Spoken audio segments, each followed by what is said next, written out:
Welcome to Daytime Live. It's Monday and it's an extra special show for you today. We are joined by Craigie T in the house. We have Craigie T. Hello. Special treat for you guys because, you know, normally there's only two of us, but today there is three. It's but actually my first show with Sunny. It's your first show? Yeah, man. She's a guest, you know. She's a visitor. She don't like to stay here too long. You know what I mean? But before we jump into what's trending, don't forget to follow us on Facebook at TVJ Daytime Live. Also, you can join in the conversation on Instagram or Twitter at TVJ underscore Daytime Live. Now, guys, lots trending this week. Lots and lots and lots. We're going to kick off everything by talking about the fact that there's a bill being prepared right now to go to Parliament to have Marcus Garvey exonerated. Yes. It's about time.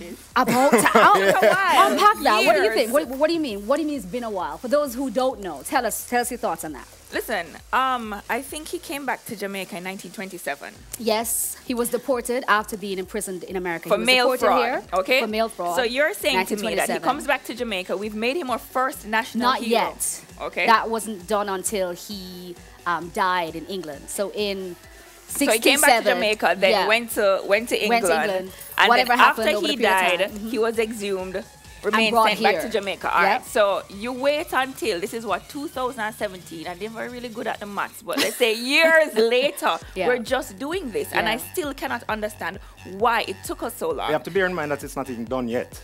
Exactly.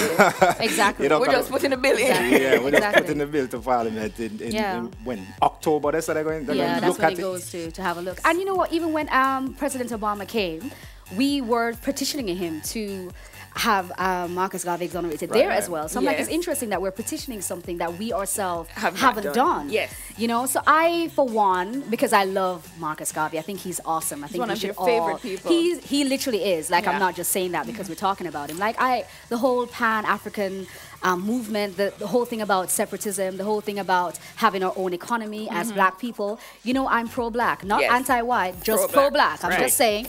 So I'm all about it. But so, I wanna throw what might be something controversial because let's say we go. You say, you know what's new.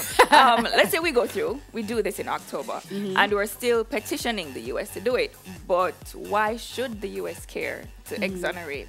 because they were the Marcus one that Garvey? made him a criminal. Why should they? But why should we care what the US do? But we're still pressuring them. Fighting talk, We're still No, pressuring exactly. them. So that's a good point. Why should we care if they do? Why are we petitioning them to? And why should we expect them to do it? Why should they care to do it anyway? Well, for me, my thing about that is they were the one that criminalized him in the first place. Because I don't know if those of you who know,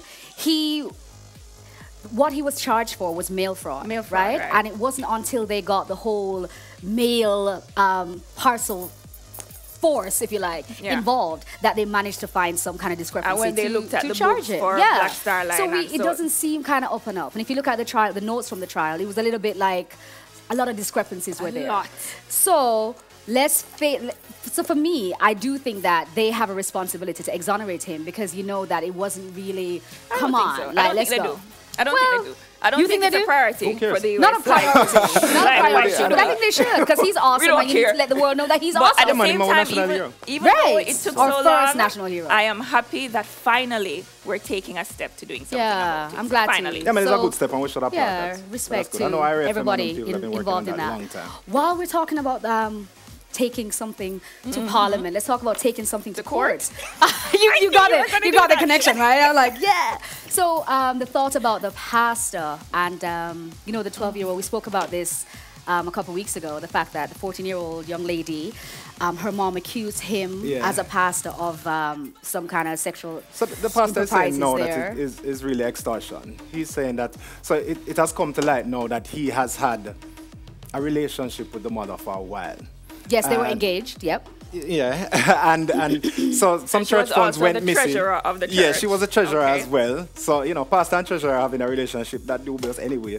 But anyway, so after that, you know, so some of the church money was missing, and then so when they found out that the church's money was missing, and he approached her with it, all of a sudden this thing coming up. That's what he said. Yeah, so like a whole heap of mix-ups. Yeah. Right. So who is telling the truth? And I think I was saying to you guys earlier, it's always a challenge of mine that when these things happen, whether it be statutory rape, molestation, it's always so difficult to prove it. And it becomes a he says, she says. And so now this seems as if it started when she was 12. She's now 14. She's pregnant. And we're saying it's probably his child. Well, that's what the mom is saying. How do we go through now and prove that from 12 years old, this man has been molesting or... He's agreeing to go through the DNA test and everything. But for the DNA test, that can only prove whether the child is his or not. But it doesn't cannot prove whether or not he's been doing anything because we don't have any evidence to support that. But for me, because we know that in Jamaica, talking about rape is something we don't do.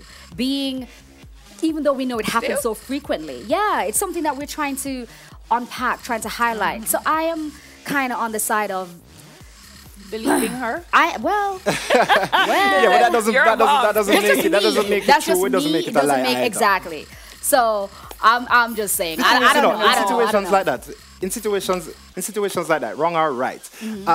When you're in positions like that, public positions like that, like a pastor or politician, it's not so much being innocent as much as appearing innocent also. There are certain lines that you really should not cross. I mean, okay, you're human and everybody the makes appearance mistakes, of evil. So, Yenny, you know the theological degree is all in there. But whilst we're, so what are we thinking about Colin Kaepernick?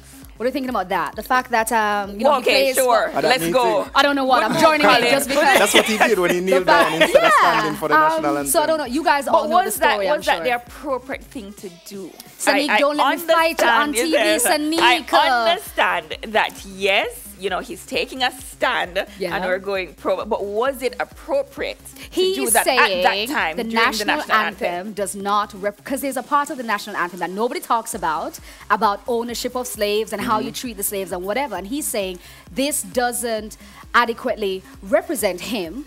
Plus the fact that you had, police killing certain things and then being exonerated and all that kind of thing. So he's like, you know what? While this is being played as it doesn't represent our views, I'm going to just take a knee respectfully. He didn't he just said, I'm going to kneel down, which is so I'm down. Anyway. Let him do it for a reason. It's not like him to just tired or just disrespectful. Yes, and he does it all the time. But the problem is, the issue though is that right now nobody has signed him.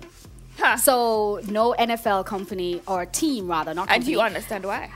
Well, it's a business. It's a business. It is. It's a business. And they don't want to be seen to taking any kind of side. The thing is, oh gosh, don't slap me now. But the thing is, listen.